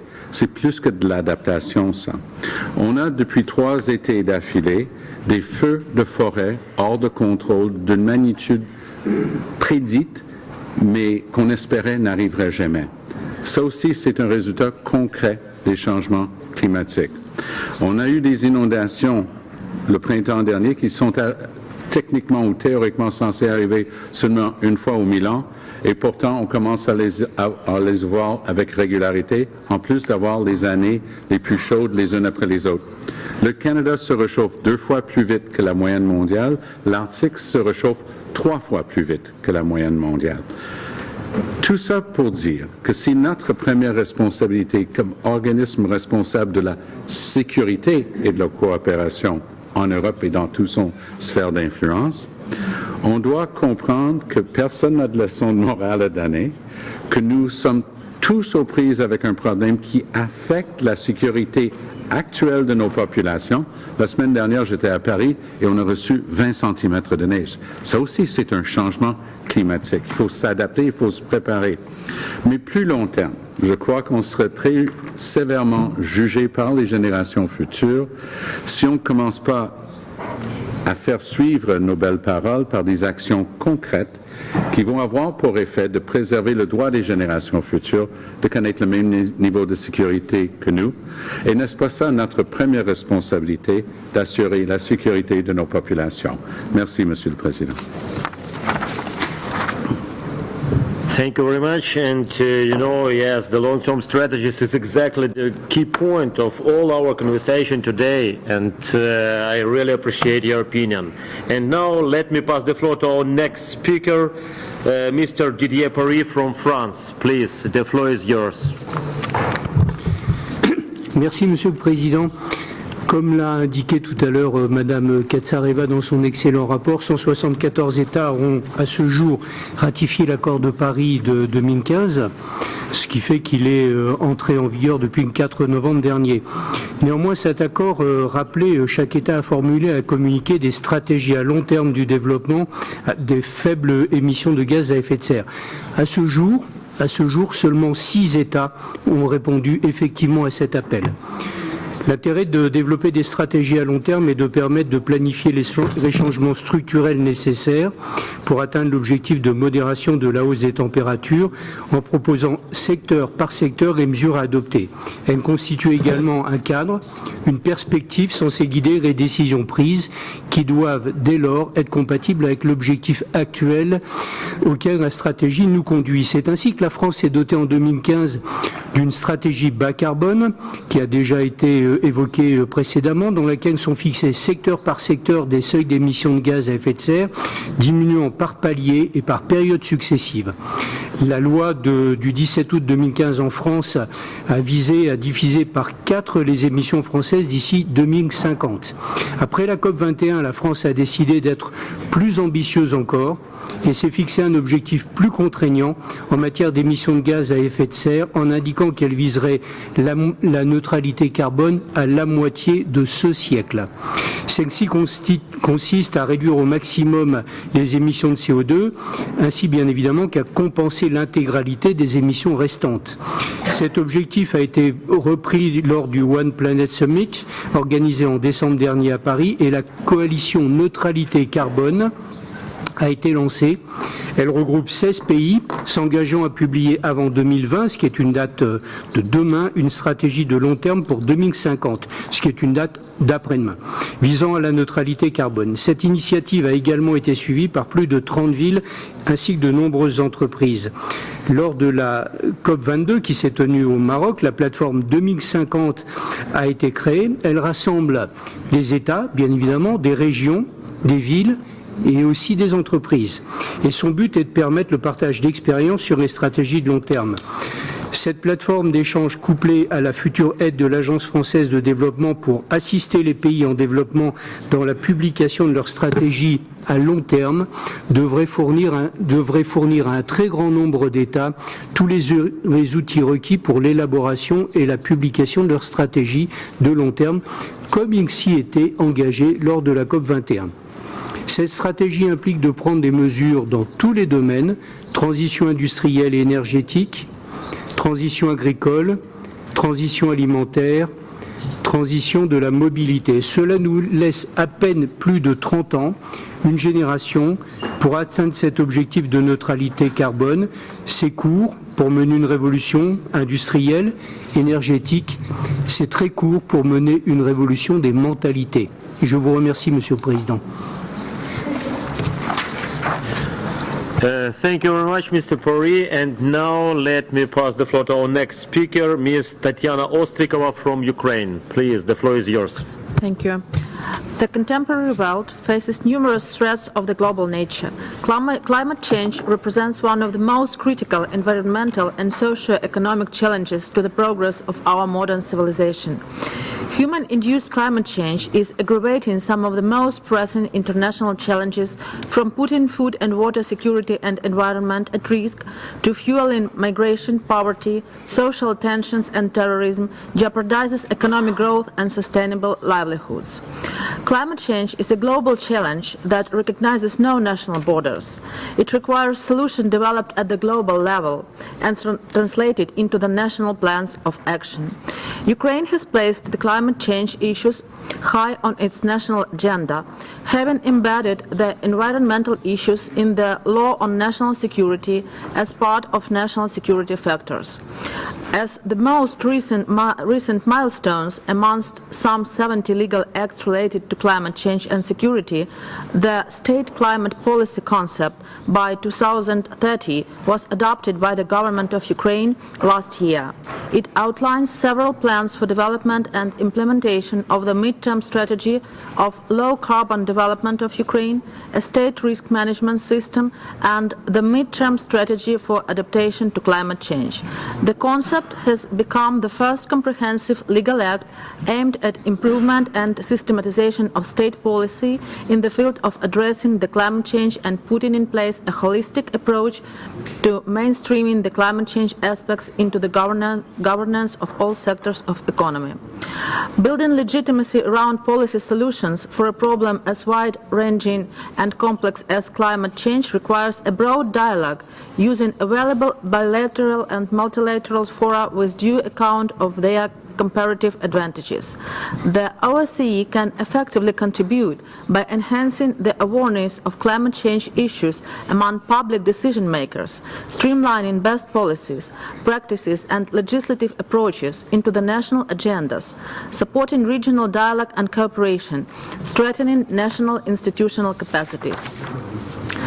Apart from climate change, there are still major challenges to the environment and achievement of sustainable development goals that we need to tackle. As I previously mentioned, the Russian military invasion in Donbass has negatively affected natural resources and biodiversity through habitat destruction and fragmentation, increased pollution of land and water. To address these challenges, there is a clear need for setting up an effective system of ecological monitoring in occupied areas of Donbas region of Ukraine, in compliance with the OSCE concept of comprehensive security. Thank you. Thank you very much, Ms. Ostrikova. And now let me pass the floor to our next speaker, Mr. Stefan Krusniere from Belgium. Please, Mr. Krusniere, the floor is yours. Merci, Monsieur le Président. On le voit à travers ce débat, le contour sur les causes et les conséquences du changement climatique est très vaste. Je vais donc moi me limiter à un seul aspect de cette problématique, mais un aspect pour moi important, c'est la problématique des réfugiés climatiques. Et je me réjouis que notre collègue Katsarava l'ait évoqué dans son introduction et compte l'intégrer donc dans la rédaction de son rapport. Car on le sait, le nombre de déplacés dans le monde ne cesse d'augmenter. On a cité tout à l'heure 60% de plus qu'il y a 40 ans, on a cité le chiffre de 65 millions et certains prédisent déjà un nombre de 250 millions à l'horizon de 2050. Il convient donc de réagir non seulement sur les causes, bien évidemment, de ces migrations, mais aussi sur ses conséquences. Et on le sait, l'ONU privilégie une approche régionale plutôt que mondiale face à la création d'un statut de réfugié climatique. Et donc il serait intéressant qu'au sein de l'OSCE, un focus particulier sur cette problématique du statut de réfugié environnemental soit analysé. En effet, la catégorie de réfugié environnemental vient bousculer le droit et plus largement le droit international. La création d'un statut éventuel, d'une protection pour les réfugiés environnementaux soulève d'importants défis et elle reste à construire et à inventer. À proprement parler, il n'existe pas de réfugiés climatiques car la définition de réfugié prévue dans la Convention de Genève de 1951 ne couvre pas cette problématique. Il s'agit donc d'une nouvelle protection juridique à inventer, soit via un protocole additionnel à la Convention de Genève, soit de créer une nouvelle convention internationale sur cette question. Il s'agit d'un défi important dont nous, politiques, devons nous approprier. Il me semble donc important que dans le cadre du rapport de Mme Katsavera, nous abordions cette problématique lors de notre session d'été à Berlin. Je vous remercie. Thank you very much. And now let me pass the floor to our next speaker, our colleague Mr. Bori Alikhanov from Uzbekistan. Спасибо, господин председательствующий. Я бы хотел, уважаемые дамы и господа, поблагодарить за предоставленную возможность выступить в столь очень важном и авторитетном форуме. Хотел бы обратить внимание наших партнеров ОБСЕ к проблеме Аральского моря. С большой тревогой необходимо отметить, что сегодня мы являемся свидетелями беспрецедентной экологической катастрофы, разразившейся в регионе Центральной Азии. Эта катастрофа переросла границы региона, превратившись в глобальную проблему и требует пристального внимания международных организаций, политиков, ученых и экспертов всего мира. В истории цивилизации не было такого случая, чтобы на глазах одного поколения исчезало целое море. Все протекающие процессы и явления этого региона на фоне глобального изменения климата на всей планете высвечиваются в двойной степени, проявляясь гораздо жестче, быстрее и сложнее. Аральская катастрофа усугубила климатические условия в регионе, усилив сухость и жару в летнее время, удлинив холодные и суровые зимы в Приорале. В Приорале число дней с температурой выше 40 градусов по Цельсию увеличилось в 2 раза. По остальной территории Узбекистана в среднем в 1,5 раза. С начала 50-х годов прошлого столетия темпы роста температур по территории республики составили 0,29 градусов по Цельсию за десятилетие, что более чем в 2 раза превышает глобальные темпы потепления. По прогнозам специалистов к 2035-2050 годам, которое было сегодня очень правильно замечено, температура воздуха в регионе может возрасти еще на 1,5-3 градуса по Цельсию. Наибольшее повышение температуры воздуха ожидается в Приорале. На высохшем дне моря время от времени бушуют пылевые и солевые бури. Ежегодно в атмосферу здесь поднимается до 100 миллионов тонн пыли, песка, которая разносится на большие расстояния. Президент нашей страны Шавкат Мирзияев на 72-й Генассамблее ООН, на 72-й сессии Генассамблеи ООН обратил внимание мирового сообщества о совместном решении данной проблемы. От скорейшего разрешения этой гуманитарной катастрофы сегодня зависит жизнь и здоровье сотен тысяч жителей наших стран, судьбы будущих поколений, которым предстоит жить и трудиться на этой благодатной земле. В этих целях реализации комплекса мер принято ряд мер и программ, в том числе программа, которая заложена, государственная программа по развитию региона Приораля на 2017-2021 годы, направленная на улучшение условий и качества жизни населения региона Приораля. Но учитывая то, что международное сообщество должно подключиться, в том числе ОБСЕ, необходимо проработать вопрос создания при, допустим, ООН трастового фонда для мобилизации финансовых средств на преодоление негативных последствий Аральской катастрофы в регионе. Расширение поддержки со стороны международных организаций в реализации принятых Узбекистаном программ мер по экологической и социально-экономической стабилизации, развитию зоны Приораля в целом. Благодарю за внимание. Thank you very much. And now let me pass the floor to our next speaker, Mr. Gennady Onishchenko from Russian Federation. Please, the floor is yours. Российская делегация удовлетворена проходящей дискуссией по докладу господина Жугича. И мне кажется, что это создает хорошую почву для нашего дальнейшего уже абсолютно предметного обсуждения этой тематики в рамках Берлинской конференции. Вместе с тем я бы хотел обратить внимание на целый ряд аспектов, которые, мне кажется, сегодня не очень выраженно звучат применительно к климатическому кризису и соответствующей разработке долгосрочных стратегий на последующий период. Мне кажется, более полно звучала бы наша сегодняшняя дискуссия, если бы мы обратили внимание на вопросы экологического образования и подготовки тех поколений, которые в наших странах идут нам на смену. На сегодняшний день во многих странах, и прежде всего в странах Центральной Азии и Восточной Европы, идет реформа образования. Она идет и в Западной Европе, что, наверное, отвечает на те вызовы, результатами которых является формирование нового технологического уклада, о котором очень убедительно говорил в последнем выступлении французской делегации.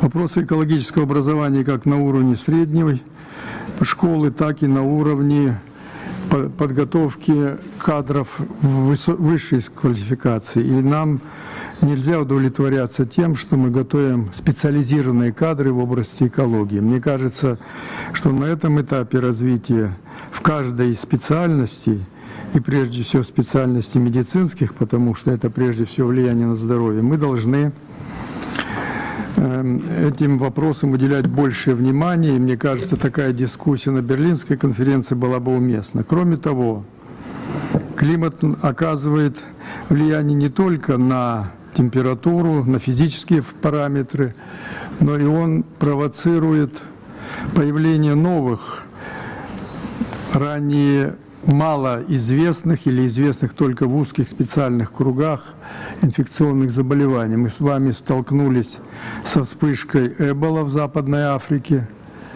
где после, в общем-то, очень скромного проявления этой инфекции, которая регистрируется примерно на уровне 1000 случаев в год, мы получили огромную вспышку, на которой были мобилизованы все ресурсы всех стран. Там участвовали Соединенные Штаты Америки, Франция, в том числе и Россия, для того, чтобы мы подавили эту вспышку. Нет научных ответов также и на вопросы, связанные с распространением такого заболевания, как Зика. Оно очень остро звучало, когда проводилась бразильская Олимпиада, но ответы на эти вопросы не найдены. Поэтому я еще раз хотел бы, реагируя на реплику, прозвучавшую в одном из выступлений, обратить внимание на роль развития всех областей науки, которые могли бы находить ответы на эти вызовы. Благодарю за внимание. Thank you very much, Mr. Onishchenko. And now let me pass the floor to our last speaker. The list is closed now. Mr. Kamran Nabizadeh from Azerbaijan. Please, the floor is yours. Thank you, dear Chairman, ladies and gentlemen. Over the geological time, the climate of the planet has to change gradually. The current period of warming is rising more sharply than in comparison with many past events. According to scientists, the main causes of this process is an expansion of greenhouse effect. It creates several problems, including warming oceans, shrinking ice sheets, decreasing snow cover, rising sea level, extreme events, and so forth at local and global level. The adverse effects of climate change for the agricultural sector in Azerbaijan is an emerging and very important issue, as the majority of the rural population depends either directly or indirectly on agriculture for their livelihoods. The issue of climate change and mitigation of its adverse effects on agriculture is high on the agenda of Azerbaijani government.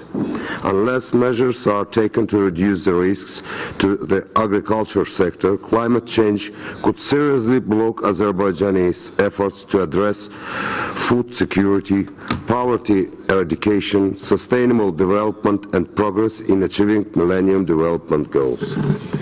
To reduce the impacts of climate change and to sustain food security, adaptation measures are urgently required at national and regional levels. In this regard, Azerbaijan supports and intends to play an active role in international efforts to limit greenhouse gases and to mitigate climate change in order to prevent the harmful effects of temperature increases. For example, the World Bank and the government of Azerbaijan recently launched a joint study to identify options for climate change adaptation of the agricultural sector. The study recommends specific actions for the policymakers ranked according to the results of quantitative and qualitative analysis. At the end, I would like to say that our country is committed to support international community on any efforts to preserve the planet and to leave safe environment to our future generations. Thank you for attention. Thank you very much. And dear colleagues, our debates, our special debates today, climate crisis, developing long-term strategies to tackle climate change and its global consequences, are closed now. They were very productive, and thank you very much for all who expressed their opinions. And now let me move to next point of our program, other business. Dear colleagues, do you have any questions or comments? If maybe somebody want to express some opinion? Turkish delegation, please. Thank you very much, Mr. Chairman. Environmental issue is very important. We know some problems about natural balance is going to worst. But every people, every country follow international law and rule. For example, speaker about Cyprus, behalf of Cyprus, says not true.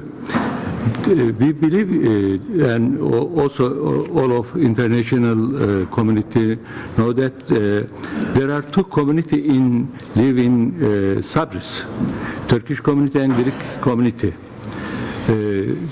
These resources not belong on just one side. We are trying to build new condition of living together. The Turkish side has not recognized except such violation because we believe Turkish community and Greek community has got equal condition about the resources. This is very important things. Thank you very much. Thank you very much. Dear colleagues, any other comments?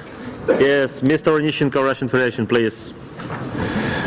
Российская делегация неустанно подчеркивает удовлетворенность прошедшей дискуссии.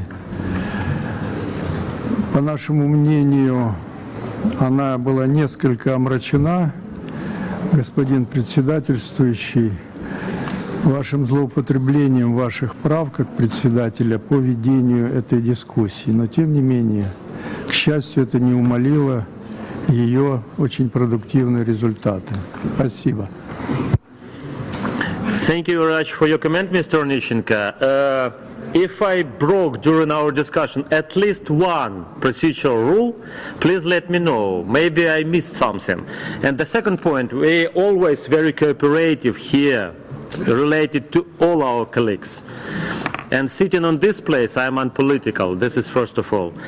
And now, dear colleagues, I want to say thank you for all our speakers today, for their contributions. I want to say thank you for all colleagues present here on the meeting of our second committee. And we have really very productive session. And I also would like to thank our interpreters for their excellent work. Thank you very much. So the meeting now is closed. Что это было? Не знаю. Я уточню. Мне просто интересно. Я думаю, это что вы, когда началась тематика вторжения России в Донбасс... А какая тематика? Нет, в нескольких выступлениях вторжения... Я не могу выступление...